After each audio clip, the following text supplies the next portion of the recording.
Hello friend, welcome to the channel solution. हमने start किया हुआ है जीपेट के लिए कुछ स्पेसिफिक जो अच्छे बुक्स हैं उनके टेबल को आइसोलेट करके उनके फॉर्म को थोड़ा चेंज करके, ताकि आपको याद करने और उनको देख करके अपने नोट्स बनाने में, कहूँ कि नोट्स के एल्बम बनाने में आसानी हो। तो इसके सीरीज़ में आज हम बात करने वाले हैं basic classification of general anaesthetic, यानी कि जनरल एनेस्थेटिक का क्लासिफिकेशन हम किन किन तरीके से कर सकते हैं। इनमें से क्वेश्चन बहुत तो नहीं पूछे जाएंगे, लेकिन आपके सेमेस्टर एग्जाम के पॉइंट ऑफ व्यू से और कुछ हॉस्पिटल फार्मासिस्ट के एग्जाम से ये थोड़ा सा महत्वपूर्ण होगा। कुछ क्लासिफिकेशन के क्वेश्चन जरूर आ सकते हैं। तो आज हम बात करेंगे जनरल एनेस्थेटिक के मतलब क्या होते हैं। जनरल एनेस्थेटिक मतलब होता है एक ऐसा एनेस्थेटिक जो कि पूरी बॉडी में पेन के परसेप्शन को रिवर्सिबल तरीके से ब्लॉक करता है। अब देखिए, इस पूरे वर्ड में कई चीज़ें ऐसी हैं जो खुद में अपने आप में मतलब लिए रहती हैं। जैसे जनरल एनेस्थेटिक तो मैंने समझाया, लेकिन एनेस्थेटिक का मतलब नहीं समझाया। एनेस्थेटिक ऐसे एजेंट होते हैं जो कि पेन के परसेप्शन को रिवर्सिबल तरीके से ब्लॉक करेंगे। अब इनकी अगर सिर्फ एनेस्थेटिक के बारे में बात करेंगे तो ये दो तरीके के होते हैं। पहला तो आप देख ही रहे हैं, पहला होता है आपका जनरल और दूसरा होता है आपका लोकल।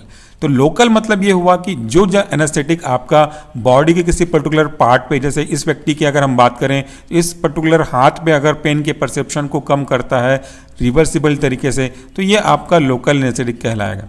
लेकिन अगर इस एनेस्थेटिक को मैं इसकी पूरी बॉडी में देना चाहता हूँ और चाहता हूँ कि पूरी बॉडी से पेन का परसेप्शन थोड़ी देर के लिए चला जाए, तो ऐसे ही एनेस्थेटिक को हम बोलेंगे आपका जनरल एनेस्थेटिक। सो इसको देने के बाद, दैट मीन्स जनरल एनेस्थेटिक देने के बाद आप इनके पैर के किसी भी हिस्से पे ऑपरेशन करना चाहें कर लीजिए, इनके बॉडी में किसी भी ऑर्गन को ट्रांसप्लांट करना चाहें कर लीजिए, क्योंकि इनको कोई भी पेन का परसेप्शन होने वाला नहीं है। लेकिन इसका मतलब ये नहीं है कि वो पूरे टाइम तक बेहोश रहेंगे, पूरे कई महीनों तक रहेंगे, ऐसा नहीं है।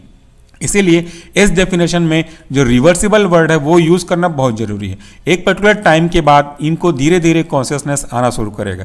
जैसे धीरे धीरे कॉन्शियस जाता है, वैसे ही धीरे धीरे कॉन्शियस ये आता है। तो इस तरीके से हम समझ सकते हैं यहाँ पे कॉन्शियसनेस धीरे थे जा रहा है और थोड़ी देर बाद धीरे से ये आ रहा है। तो ये जो टाइम है, दिस इज टाइम के रेस्पेक्ट में ये डिसाइड करना बहुत ज़रूरी है कि आपको कितना समय चाहिए। और इन केस अगर कभी ऐसा होता है कि इस टाइम को आपको यहाँ से बढ़ाना पड़ेगा, डॉट दे रहा हूँ ताकि समझ सकें, बढ़ाना पड़ेगा, लेकिन आपने इनिशियली इस डोज के हिसाब से कैलकुलेट किया था इस टोटल टाइम के लिए, अब आपको टाइम बढ़ रहा है तो डोज भी बढ़ना पड़ेगा। तो यहाँ पे आपको उसको बढ़ाने के लिए क्या यूज़ करना है, फिर इस टाइम तक मेंटेन करके रखना है कि इस वैसे भी ऐसा ना हो जाए कि आप ऑपरेशन कर रहे हैं और व्यक्ति उस समय होश में आ जाए। तो इस टाइम तक मेंटेन करना है, और मेंटेन करने के लिए किस तरीके के एनेस्थेटिक को हम यूज़ करेंगे वो भी यहाँ पे इन्वॉल्व हो जाता है। तो चलिए देखते हैं। एनेस्थेटिक को हम लोग बेसिकली दो तरीके से क्लासीफाई कर सकते हैं। अगर हम उनको उनके रूट ऑफ एडमिनिस्ट्रेशन के पॉइंट ऑफ व्यू से क्लासीफाई करें तो पहला है इनहेलेशनल एनेस्थेटिक। यहाँ पे एनेस्थेटिक का मतलब जनरल से ही समझिएगा, और दूसरा होता है आपका इंट्रावीनस एजेंट। इनहेलेशन मतलब होता है जिनको हम उनको नेजल रूट से दे दें, जो कि एक स्पेसिफिक फॉर्म में होंगे, जिनको हम सुंघा करके बोलना चाहिए, सुंघा करके उनकी बॉडी में देंगे इस तरीके से नेजल रूट से, तो वो उनकी बॉडी में जा करके असर करेगा। तो ये आपका इनहेलेशनल जनरल एनेस्थेटिक कहलाएंगे। जबकि इंट्रावीनस का मतलब होता है कि हम उनके वेन में इसको इंजेक्ट करेंगे, तब जाकर के पूरी बॉडी को उसका असर होगा, वो इंट्रावीनस एजेंट कहलाएंगे। इस इनहेलेशन के अंदर भी हम उनको उनके फिजिकल स्टेट, यानी कि सॉलिड है कि लिक्विड है कि गैस है, इनके हिसाब से क्लासीफाई करेंगे। तो हम इनको दो तरीके से क्लासीफाई कर सकते हैं। पहला होगा गैसियस फॉर्म और दूसरा होगा उनका लिक्विड फॉर्म। क्यों यही दो फॉर्म क्यों हैं, ये भी बहुत लॉजिकल आंसर है इसका। जो भी ड्रग आपको इनहेलेशनल रूट से देंगे तो वो तो ऑब्वियसली नोस्ट्राइल से देंगे, नोजल रूट से देंगे। तो यहाँ पे आपके उस ड्रग की प्रॉपर्टी ऐसा होना चाहिए कि वो इजीली वोलेटाइल हो, तभी तो उसको आप इनहेल के माध्यम से पहुँचा सकते हैं। तो ऐसा तो केवल गैस और कुछ हद तक लिक्विड के साथ पॉसिबल है। इसीलिए इस क्लास के, यानी कि फिजिकल स्टेट के हिसाब से आपके जनरल एनेस्थेटिक के दो मेन क्लास हैं, गैस और लिक्विड। गैस के अंदर के बहुत ही महत्वपूर्ण एग्जाम्पल हैं आपका नाइट्रस ऑक्साइड। तो इसको आपको तो वैसे भी याद होगा, अगर भूल गए हैं तो इसको वापस से याद कर लीजिए। Nitrous oxide is example of gaseous general anesthetic which is given by inhalational route। दूसरा है आपका एग्जांपल, वह है एंटोनॉक्स। फिर हम बात करते हैं जेनॉन की। ये टू दी पॉइंट है, इनमें एक्सप्लेनेशन जैसा कुछ खास नहीं है, तो आपको इनको याद रखना है, जो इंपॉर्टेंट है वहाँ पे मैंने आपको टिक किया।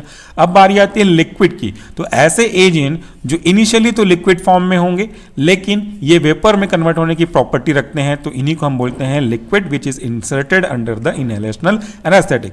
क्लोरोफॉर्म के बारे में आप जानते हैं, one of the most important general anaesthetic drug under this inhalational category.